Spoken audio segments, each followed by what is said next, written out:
ইন্নামাল মুমিনুনা আল্লাযীনা ইযা যুকিরাল্লাহু ওয়াজিলাত কুলুবুহুম ওয়া ইযা তুলিয়াত আলাইহিম আয়াতুহু زادتهم إيمانا وعلى ربهم يتوكلون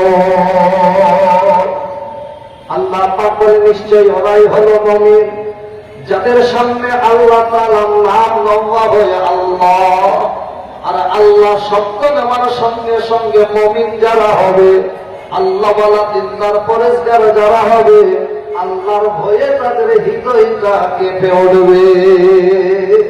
আল্লাহ আল্লাহ এই শব্দ যখন তাদের সামনে উচ্চারিত হবে মুমিনদের হৃদয়টা আল্লাহর ভয়ে কেঁপে উঠবে। আর মানুষের মুখ থেকে যখন আল্লাহর প্রশংসা শুনবে তখন অন্তরটা খুশি ভরপুর হবে। ওয়াইদা তুলিয়াত আলাইহিম আয়াতুহু যাদাতুহুম ঈমানা ওয়া আলা রাব্বিহিম ইয়াতাওয়াক্কালুন। আল্লাহ পাক বলেন হলো মুমিন যাদের সামনে কোরআন এবং হাদিসের আলোচনা করা হবে মুমিন বান্দারা কোরআন হাদিসের কথা তারা যত শ্রবণ করবে যাকাতুহুম ঈমানা তাদের তত ঈমানি পাওয়া আমার আল্লাহ বাড়িয়ে দিবে। বলুন সুবহানাল্লাহ। ওয়া আলা রাব্বিহিম ইয়াতাওয়াক্কালুন। আর মুমিন যারা হবে আল্লাহর প্রতি তারা ভরসা করবে। বলুন সুবহানাল্লাহ। ঈমান কি জিনিস? ঈমান আল্লাহর কাছে সবচেয়ে দামি বাত। যে ঈমানের জন্য নবী মুহাম্মদুর রাসূলুল্লাহ সাল্লাল্লাহু আলাইহি ওয়াসাল্লাম তিনি চরম মেহনত করে কিসের বাত?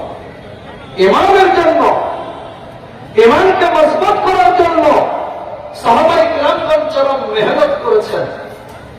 আমার ভাইয়েরা মনে রাখবেন এই ঈমানে মেহনত করতে গিয়ে সাহাবায়ে কিরামগণ দ্বীনের জন্য জীবন দিয়েছেন। নবী করিম সাল্লাল্লাহু আলাইহি ওয়াসাল্লাম তিনি মেহনতের উপর মেহনত করে গিয়েছেন। কিসের মানুষের ঈমানওয়ালা হয়ে যাবে, আল্লাহওয়ালা হয়ে যাবে, দিনদার পরেশগার মুত্তাকিন হয়ে যাবে, সেই ফিকির তিনারা সদা সর্বদাই বুঝেছেন।